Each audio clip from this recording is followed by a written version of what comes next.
Hello viewers, সবাইকে টেকডেভ পয়েন্টে স্বাগতম। আজকে আমরা টাইপডেফ কিওয়ার্ড নিয়ে আলোচনা করব। টাইপডেফ কিওয়ার্ড কি এবং কেন আমাদের প্রয়োজন এবং কিভাবে আমরা প্রোগ্রামে ইউজ করব, এই কনসেপ্টগুলো আজকে আমরা বোঝার চেষ্টা করব। টাইপডেফ হচ্ছে সি প্রোগ্রামিং এর একটি কিওয়ার্ড অর্থাৎ রিজার্ভ ওয়ার্ড, যার মাধ্যমে আমরা কোনো একটি ডেটা টাইপকে আমরা অল্টারনেটিভ নাম দিতে পারি, অর্থাৎ নতুন একটা নাম দিতে পারি। তাহলে এটা সিনট্যাক্সটা হচ্ছে এরকম যে আমরা টাইপডেফ এই কিওয়ার্ডটা লেখার পরে আমরা যে ডেটা টাইপকে আমরা নতুন নাম দিতে চাচ্ছি সেই ডেটা টাইপকে আমরা লিখব, তারপরে আমরা নতুন নামটি লিখব। যেমন এক্সাম্পল স্বরূপ টাইপডেফ কিওয়ার্ড লেখার পরে আমরা ইন্ট লিখেছি এখানে। সো আমরা ইন্ট এই ডেটা টাইপটাকে এখন নতুন নাম দিচ্ছি কি ইন্টিজার। তাহলে আমরা যদি কোনো একটি ভেরিয়েবল ডিক্লেয়ার করতে চাই ইন্টিজার টাইপে, তাহলে আমরা লিখতে পারবো তখন ইন্টিজার তারপর ভেরিয়েবলের নাম। তাহলে আমরা এভাবে টাইপডেফের মাধ্যমে যে কোনো ডেটা টাইপকে আমরা নতুন নাম দিতে পারি। যেহেতু স্ট্রাকচার হচ্ছে একটি user define data type, so আমরা স্ট্রাকচারকেও টাইপডেফ কিওয়ার্ডের মাধ্যমে নতুন একটি নাম দিতে পারি।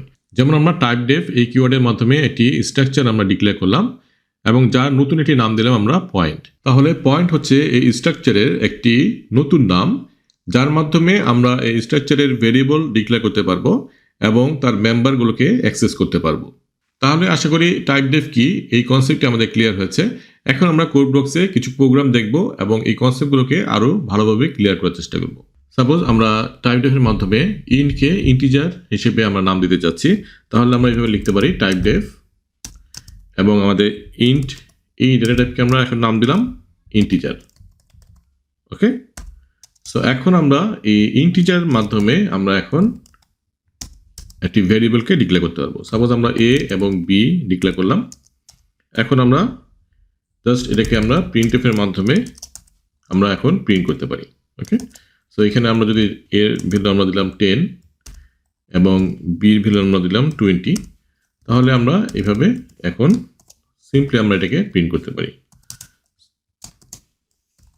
সো এটা হচ্ছে আমাদের এ, এটা হচ্ছে আমাদের বি, এবং আমরা যদি চাই আমরা এটা সামটাকেও আমরা প্রিন্ট করতে চাই, তাহলে আমরা সেটা করতে পারি।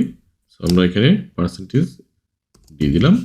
সো এখন আমরা এ বি এবং এই দুইটা যোগফল এ প্লাস বি, এটাকে আমরা এখন প্রিন্ট করতে পারি। সো আমরা যদি এটাকে রান করি তাহলে দেখবো আমাদের কোনো এরর আসবে না। সো আমরা দেখতে পাচ্ছি যে আমাদের কোনো এরর আসে নেই। তার মানে আমরা কি করলাম, এখানে আমরা এই ইন্ট এটাকে এখন ইন্টিজার হিসেবে আমরা আমাদের প্রোগ্রামে যে কোনো জায়গাতে আমরা এটাকে ইউজ করতে পারবো। ঠিক একইভাবে যদি আমরা এখন ফ্লট ডেটা টাইপকে আমরা নতুন একটি নাম দিতে চাই, তাহলে আমরা লিখবো টাইপডেফ ফ্লট। সাপোজ আমরা নাম দিলাম real, so real number. So তাহলে এই রিয়েল হচ্ছে এখন এই ফ্লট ডেটা টাইপের নতুন নাম। সো আমরা এখন যদি একটি ফ্লট টাইপের আমরা ভেরিয়েবল ডিক্লেয়ার করি, তাহলে আমরা কি লিখবো রিয়েল। সো আমরা এখানে সাপোজ অ্যাভারেজের আমরা এবিজি লিখলাম। সো আমরা এই দুটি নাম্বারের অ্যাভারেজ বের করতে যাচ্ছি। সো আমরা এভাবে রাখতে পারি। সো এ প্লাস বি এবং এটাকে আমরা ডিভাইড করলাম 2.0 দিয়ে। সো এখন আমরা তাহলে এই অ্যাভারেজটাকে আমরা এখন প্রিন্ট করে দিতে পারি। অ্যাভারেজ ইকুয়াল টু পার্সেন্টেজ নিব আমরা এবং আমরা এফ লিখবো যেহেতু এটা ফ্লট নাম্বার। সো আমরা এখানে 0.2। ওকে, তাহলে আমাদের এখন যদি আমরা এই অ্যাভারেজটাকে আমরা এখানে প্রিন্ট করতে যাই, তাহলে আমরা দেখতে পাচ্ছি এটা টাইপটা কিন্তু এখন আমাদের দেখাচ্ছে ফ্লট না রিয়েল দেখাচ্ছে, কারণ আমরা এই ফ্লটটাকে নতুন নাম দিয়েছি রিয়েল। সো এখন যদি আমরা এটাকে রান করি তাহলে আমরা দেখব সুন্দর করে প্রিন্ট হয়ে যাচ্ছে। তাহলে আশা করি আমরা বুঝতে পারলাম যে আমরা যে কোনো ডেটা টাইপকে আমরা যদি নতুন নাম দিতে চাই তাহলে আমরা টাইপডেফের মাধ্যমে দিতে পারি।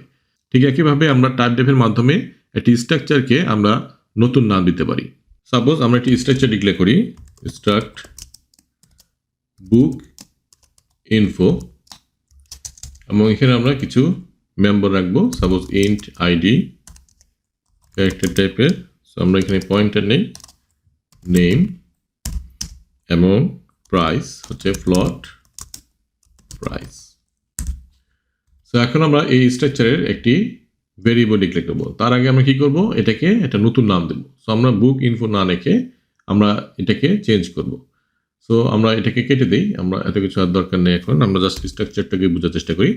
সো এখন আমরা কি করব, তাহলে আমরা এটাকে নতুন নাম দিতে যাচ্ছি। তাহলে আমরা টাইপডেফ লিখলাম এবং তারপর আমরা স্ট্রাক্ট বুক ইনফো, এটা ছিল আমাদের ডেটা টাইপ, অর্থাৎ আমাদের এই স্ট্রাকচার আমরা ডিফাইন করেছি এবং এটাকে নাম দিয়েছি বুক ইনফো।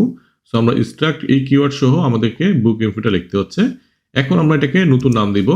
এখন আমরা শুধু বুক নাম দিলাম। তাহলে এখন আমরা টাইপডেফের মাধ্যমে এই বুক ইনফোকে একটি আমরা নতুন নাম দিলাম বুক। তাহলে এখন যদি আমরা এই স্ট্রাকচারে একটা ভেরিয়েবল ডিক্লেয়ার করতে চাই তাহলে আমরা কিভাবে করব? বুক, সাপোজ আমরা ভেরিয়েবলের নাম দিলাম বুক। ওকে, সো এখন আমরা তাহলে এই বুক এই ভেরিয়েবলটার মাধ্যমে এই স্ট্রাকচারের মেম্বারগুলোকে অ্যাক্সেস করতে পারবো। সো আমরা যদি এখন এটাকে book dot ID equal to suppose আমরা নিলাম 101, বুক ডট নেম, সো এখানে যদি আমরা এখন জাস্ট সি প্রোগ্রামিং আমরা লিখি এবং বুক প্রাইস এখানে আমরা লিখব সাপোজ 29.99। সো এখন আমরা এটাকে প্রিন্ট করলে দেখবো যে আমাদের আউটপুট চলে আসতেছে। ওকে,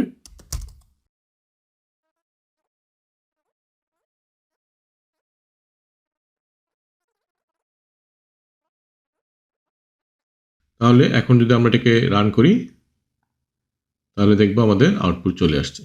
তাহলে আশা করি আমরা বুঝতে পারলাম যে টাইপডেফ কিভাবে কাজ করছে।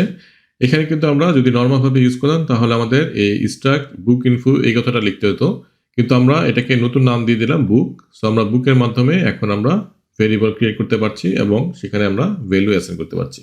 এখন এটাকে আমরা আরেকভাবে করতে পারি। সাপোজ আমরা যদি এখানে সরাসরি টাইপডেফ লিখি তাও হবে, এবং আমরা এখানে কোনো নাম না দিলাম এবং এইখানে আমরা জাস্ট লিখে দিলাম বুক।